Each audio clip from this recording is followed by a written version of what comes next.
A big thank you to Squarespace for sponsoring this week's video. If you need a website or a domain, go to squarespace.com/James for 10% off your first purchase. Well, my feet are getting completely drenched, but I do think it's worth it from here. That looks pretty nice. Yes.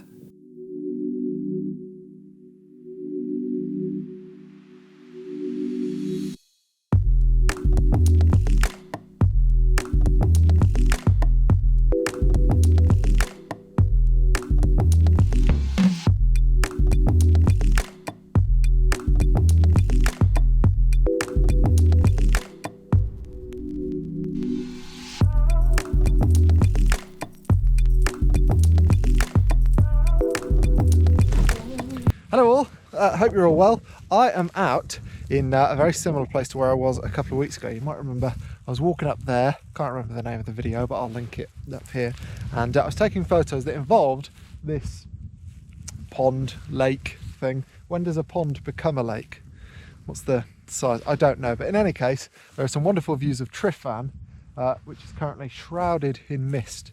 And I'm hoping that this is the coldest I'm going to be until next winter, because it's mid-April but it is still absolutely freezing. I think it's hovering about 0 at the minute. I am at about 2,500 feet, so it sort of makes sense, but yeah, very cold. So I'm going to put my gloves on, put my other jacket on, and I'm going to walk up that way to try and find some decent vantage points of Tryfan for maybe future camping trips. And I want to talk very briefly about a setting that I've been using for the past year or so, I'd say.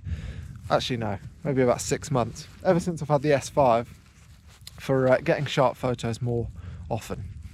So yeah, go around there. My feet are absolutely soaking. This whole area is basically one big bog, and I was moaning about wet feet the other week as well, saying that water had got into my boots, and people were saying, why don't you get waterproof boots? I've got waterproof boots, but I've not got gaiters on. So if your feet sink more than, I don't know, 4 or 5 inches and the water gets above your boot, then there's no saving you then. Waterproof socks, actually, which are a bit of a godsend, but I've not got those on. So anyway, sharp photos. Right, so you're going to have to bear with me because I've forgotten my chest mount for the GoPro, which is what I'd usually use to show you things like camera settings, but hopefully you'll get an understanding of it if I just hold you like this. So I'm going to be taking some photos of Tryfan because it looks awesome, as you can see. And typically, what I've been using since I've had my S5 is minimum shutter speed. And the reason I've been using minimum shutter speed is that when I'm hand holding my camera for photos, which I typically do because I don't like tripods, I don't want to have to constantly check that I'm using a shutter speed that's going to be conducive to a sharp photo. And therefore, using a minimum shutter speed and auto ISO means that every time I take down my aperture, so now for example I'm at f5, if I was to take that down to f7.1, you can see that my ISO starts to go up, and at the same time my shutter speed is staying at a 40th of a second, and that's because my minimum shutter speed is a 40th of a second. Now that changes, sometimes I'll make it higher, sometimes I'll make it slower, depending sometimes on what lenses I'm using and if I'm shooting a particular thing, but typically 40th of a second or 20th of a second, 30th of a second, something like that is normally about right with this camera, because it's very, very stable. If it's a windy day or I'm shooting exclusively telephoto stuff, then I might make it 100th of a second or something. But yeah, typically about 40th of a second. Now there is a caveat of this, which is that my ISO, my auto ISO, has to have an upper limit, because I don't want to be shooting at, say, f16 in the dark, only to find that in order to have a sensible shutter speed, I also need to be shooting at ISO 25,000, because I'm going to get a super grainy shot and that's not going to be desirable. So my upper limit for my ISO is normally 3200, which means that when I get to 3200, or the settings get to 3200, then my shutter speed starts going down. So it's not a completely bulletproof system. You do still have to keep an eye on it, but I have to keep an eye on my settings an awful lot less than I'd have to if A, I wasn't using auto ISO, but B, I didn't have a minimum shutter speed.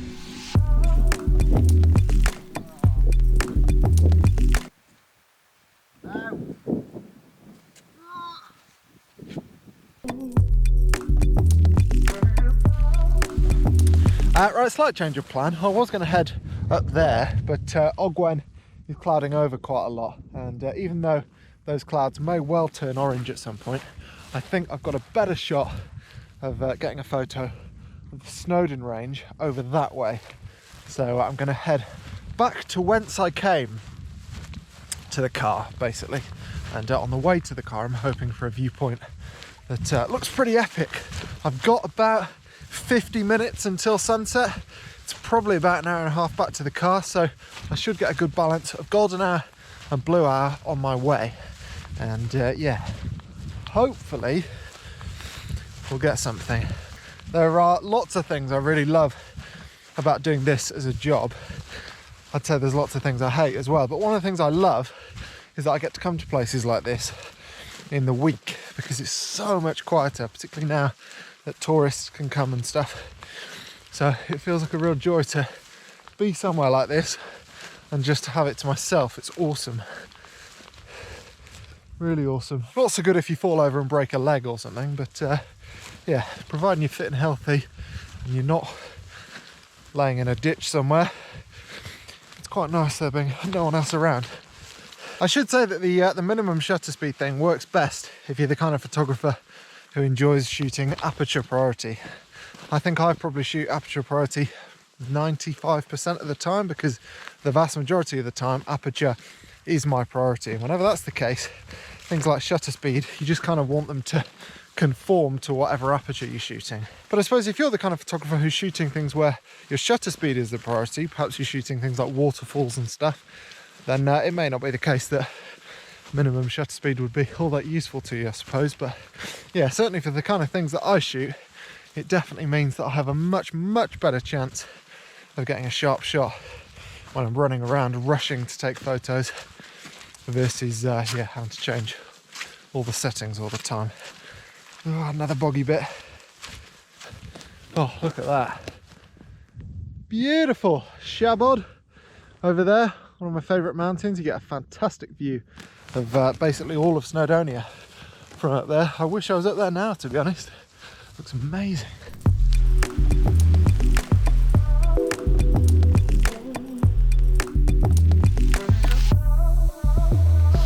Need to be lower, I think. The first peak is kind of breaking across Snowdon, which I don't like.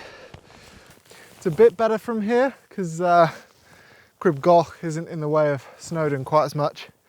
You kind of got the peak of Snowdon, Crib Goch, and kind of again, but I don't know. It's probably better from the hill that I was on down there last week. I can't really complain. Just a bit of semi-interest, maybe. My exposure at the moment, I'm shooting f7.1, which I probably don't need to be honest. I could probably take it down to 5.6 or something, but that is giving me a shutter speed of a 40th of a second and ISO 100. If I was to take it up to f8, for example, I suspect, yeah, I'll go to ISO 160, which makes no difference at all to the image quality, but gives me the same shutter speed. Very helpful, particularly when I'm using a telephoto. Nights like this, you never feel like you're in the right place. As you might be able to tell, it's going dark now, quite fast, and I don't know how much battery is in my head torch, so I should probably hurry up. I'm not really hurrying up though, because I'm getting photos all the way down, because as you might be able to see, I'm sort of nearly in the middle of these three peaks now, which looks quite good, and I'm exposing just for the sky, so you just get a silhouette of the peaks, and crucially, no detail in the foreground, which is good because it's all just very messy. So I think it looks quite good, and doing that, I am getting an exposure of, well, I'm at ISO 160, and that's with a shutter speed of 40th of a second and an aperture of f4, which I think is pretty cool. I mean, it's basically dark and I'm taking photos handheld with a very low ISO. I mean, basically base ISO. I get a lot of joy from doing that. I'm sure we all do. It's a bit of a disgrace how dirty I let my lenses get. Thank you for watching, everybody. Before I let you go, I just want to talk very quickly about colour grading. I've been asked quite a few times ever since Lightroom brought out this new colour grading tool, which replaced the split toning tool, how much I use it. And the answer is not that much, really. It features on none of my presets, and I very rarely apply it after applying one of my presets either, except in Blue Hour. I find it's quite powerful in Blue Hour. So these photos, for example, which aren't particularly good, I don't think I was in the right place to take them, but I find that colour grading can have quite a big effect. So what I typically try and do is take the shadows down towards blue, I make the shadows colder, and I'll take the midtones and the highlights a bit warmer. And the result of that is that you go from something like this to something like this. And it's quite subtle, but to my eyes at least, it's a worthwhile change. So if you've not used colour grading all that much yourself and you want to try it out, I'd recommend you do so with some Blue Hour images, because I find that's where you can have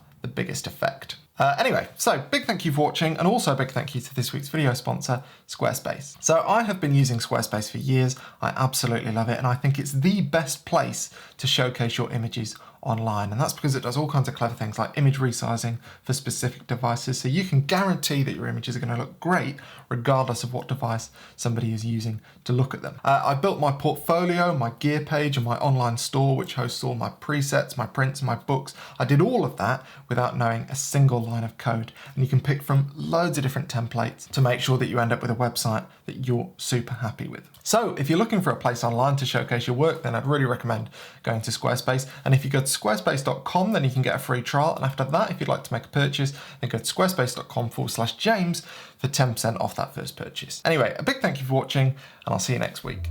Cheers.